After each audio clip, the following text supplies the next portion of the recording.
ನಮಸ್ಕಾರ. ಕುಮುದ ರೆಸಿಪಿಗೆ ಸ್ವಾಗತ. ಇವತ್ತು ನಾನು ಬೆಂಡೆಕಾಯಿ ಸಾಂಬಾರ್ ಮಾಡ್ತಾ ಇದ್ದೀನಿ. ಬೆಂಡೆಕಾಯಿ ಲೋಳೆ ಇಲ್ಲದೇನೆ ತುಂಬ ರುಚಿಯಾಗಿ ಮಾಡೋದು ಯಾವ ಥರ ಅಂತ ತೋರಿಸ್ಕೊಡ್ತಾ ಇದ್ದೀನಿ. ಬನ್ನಿ ಈಗ ಶುರು ಮಾಡೋಣ. ಇಲ್ಲಿ ಒಂದು ಕಡಾಯಿ ತಗೊಂಡಿದ್ದೀನಿ, ಎಣ್ಣೆ ಹಾಕ್ತಾ ಇದ್ದೀನಿ.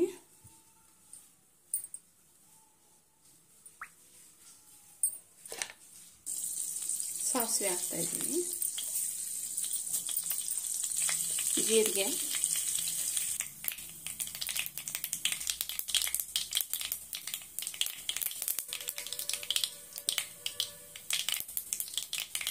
ಜಜ್ಜಿಟ್ಕೊಂಡಿರುವಂಥ ಬೆಳ್ಳುಳ್ಳಿ ಹಾಕ್ತಾ ಇದ್ದೀನಿ, ಒಂದೆಷ್ಟು ಕರ್ಬೇವಿನ ಸೊಪ್ಪು,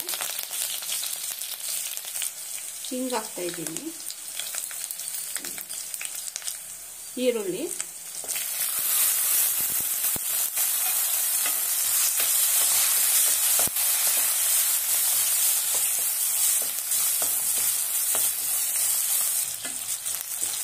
ಈರುಳ್ಳಿ ಚೆನ್ನಾಗಿ ಫ್ರೈ ಆಗಿದೆ.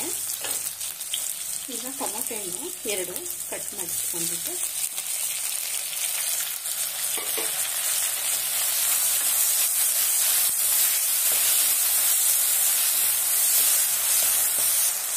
ಉಪ್ಪು ಹಾಕ್ತಾ ಇದ್ದೀನಿ,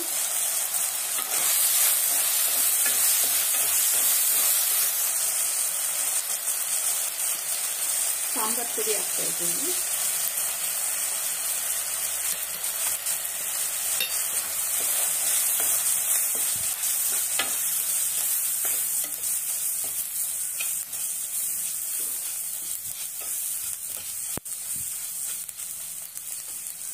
ನಾನು ಮೊದಲೇ 1 ಕಪ್ಪು ತೊಗರಿಬೇಳೆ ಬೇಯಿಸಿಟ್ಕೊಂಡಿದ್ದೆ, ಅದನ್ನ ಸೇರಿಸ್ತಾ ಇದ್ದೀನಿ.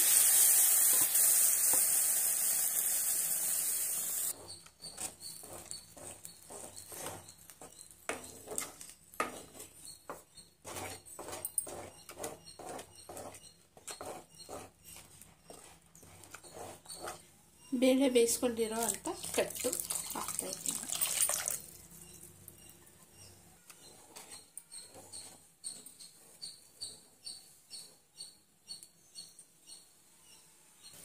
ಈಗ ಸಾಂಬಾರು ಚೆನ್ನಾಗಿ ಕುದೀತಾ ಇದೆ. ಈ ಟೈಮಲ್ಲಿ ನಾನು ಇಲ್ಲೊಂದು 1/4 kg ಬೆಂಡೆಕಾಯಿನ ಎಣ್ಣೆ ಹಾಕಿ ಚೆನ್ನಾಗಿ ಫ್ರೈ ಮಾಡ್ಕೊಂಡಿದ್ದೆ, ಅದನ್ನು ಈಗ ಸೇರಿಸ್ತಾ ಇದ್ದೀನಿ.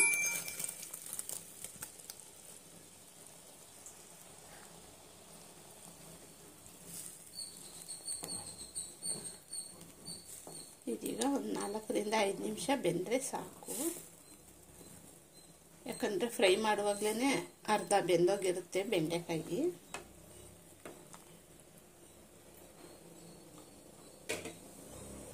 ಈಗ ಬೇಯೋದಕ್ಕೆ ಒಂದು 4 ರಿಂದ 5 ನಿಮಿಷ ಬೇಯೋದಕ್ಕೆ ಇಡ್ತೀನಿ ಮುಚ್ಚಿ.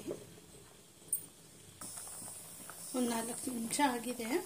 ಈಗ ಒಂದು ನೆಲ್ಲಿಕಾಯಿ ಗಾತ್ರದಷ್ಟು ಹುಣಸೆ ಹಣ್ಣು ರಸ ಹಾಕ್ತಾ ಇದ್ದೀನಿ.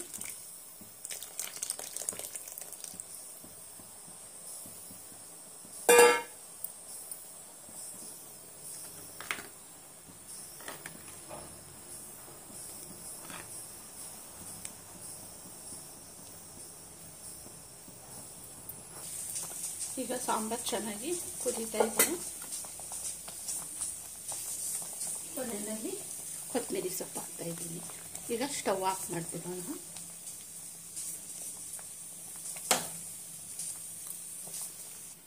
ಬಿಸಿ ಬಿಸಿ ಅನ್ನ ಮುದ್ದೆಗೆಲ್ಲ ತುಂಬಾ ಚೆನ್ನಾಗಿರುತ್ತೆ.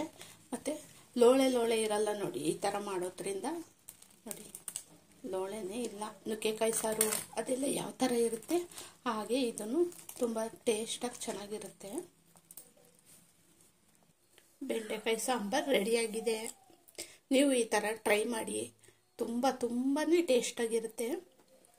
ಈ ನನ್ನ ವಿಡಿಯೋ ಇಷ್ಟ ಆಗಿದ್ದರೆ ಲೈಕ್ ಮಾಡಿ, ಶೇರ್ ಮಾಡಿ, ಕಾಮೆಂಟ್ ಮಾಡಿ, ಸಬ್ಸ್ಕ್ರೈಬ್ ಆಗಿ ನನ್ನ ಚಾನಲ್ಗೆ. Thank you.